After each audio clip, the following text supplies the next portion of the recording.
Greetings, fellow travelers, hail and well met, and welcome to another episode of Topical on the Games We Never Play Network. Okay, so quick question, Michael. Why are you talking like that? Well, it's been a while since I've properly dungeoned any dragons, and I was having a conversation with my wife the other day about being a Shakespeare geek, and, well, I've been talking a little funny ever since. What ho and what not? Am I doing this right? It has been a really long time since I've Shakespeared. Aye, verily. So, without further ado, let us partake of yon tabletop gaming news of the week. Look, I didn't say I was nailing it, okay?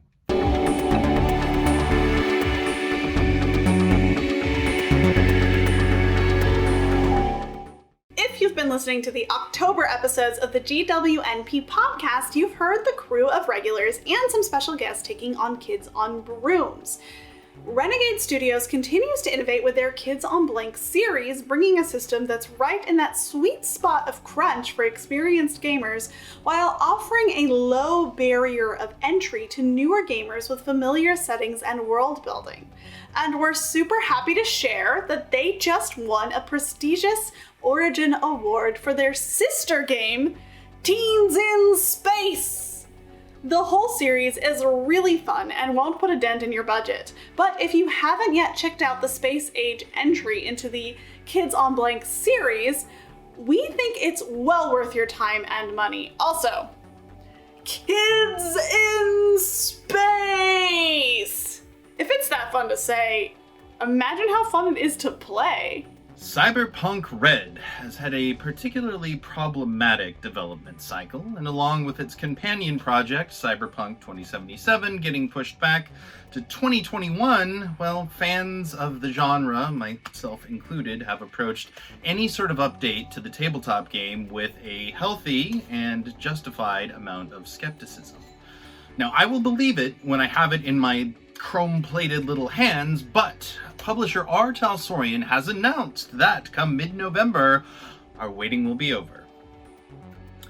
Promising a digital release date of 11/14 and a physical release date of 11/19, here's hoping that not only can the venerable company deliver on its promise, but that the final product is worth the wait.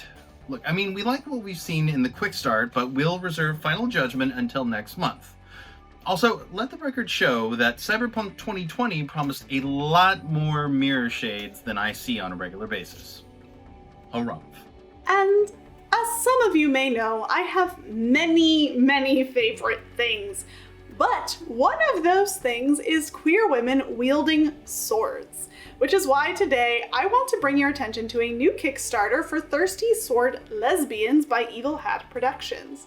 Thirsty Sword Lesbians is created by April Kit Walsh and runs on the Powered by the Apocalypse system, which, if you aren't familiar with, is so easy to learn and so easy to use. The goal of the game is to, and quote, celebrate the love and power and existence of queer people, specifically queer people with a love of swords and a lot of feelings, which honestly makes me feel so seen right now. It's refreshing to see games being made to cater to the queer experience, especially ones about role-playing and swords and sapphic women. If you want to support the Kickstarter, you can search the link below after this episode. I, for one, am very glad that this game exists. Same, Michael. Same. And last, but 100% not least, we wanted to not only pitch November's podcast content for games we never played to you, but also let you know about a really exciting Kickstarter that's going on right now. So, to begin with, I will be your GM and host for next month's episodes, running Colonial Gothic 3rd Edition, which I've been itching to run for a really long time. The game is set in, as you might imagine, the early part of our nation's history when America was, well, becoming America. Add a frosting of magic and supernatural intrigue to this, and you have Colonial Gothic. Now, I really dig the system, but you're gonna have to tune into the podcast for the why. But wait, there's more! So, as I record this, there's an active Kickstarter campaign for a new game called Flames of Freedom. Now, Flames of Freedom takes Colonial Gothic, uses it as a springboard, and takes the game's core concepts and way expands on them. Extra care has also been taken to address Indigenous, BIPOC, and women's voices and stories in a period of American history that was problematic, to say the very, very least. This version of the game is also powered by Zweihände, which is pretty much 180 degrees from what players have come to expect with Colonial Gothic, but based on what we've seen in the Quick Start rules, which, by the way, are available right now on Drive-Thru RPG, I think that the two go hand in hand pretty well. Now, I've already thrown my money into the Kickstarter, and I'm not going to tell you what to do with yours, but I cannot wait to get my hand on this game.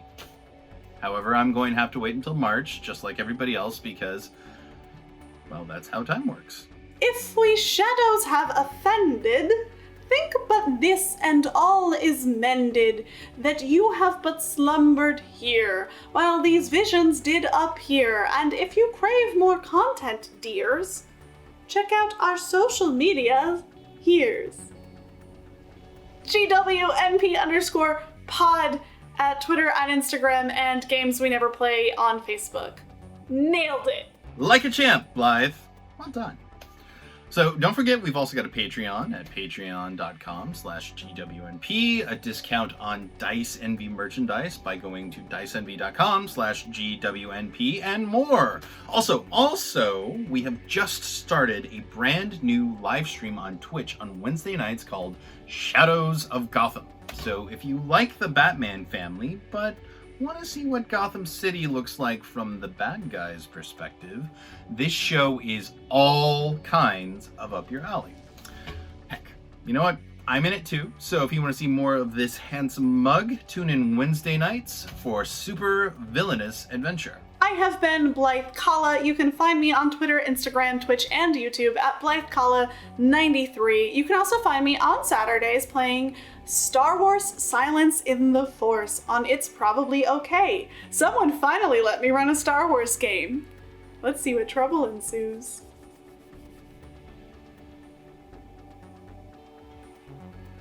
I'm Michael Robert Holmes. You can find me on Instagram at Michael R. Holmes and on Twitter at MRH_3E. May the road rise up to meet you and fare thee well. This has been TableTopical.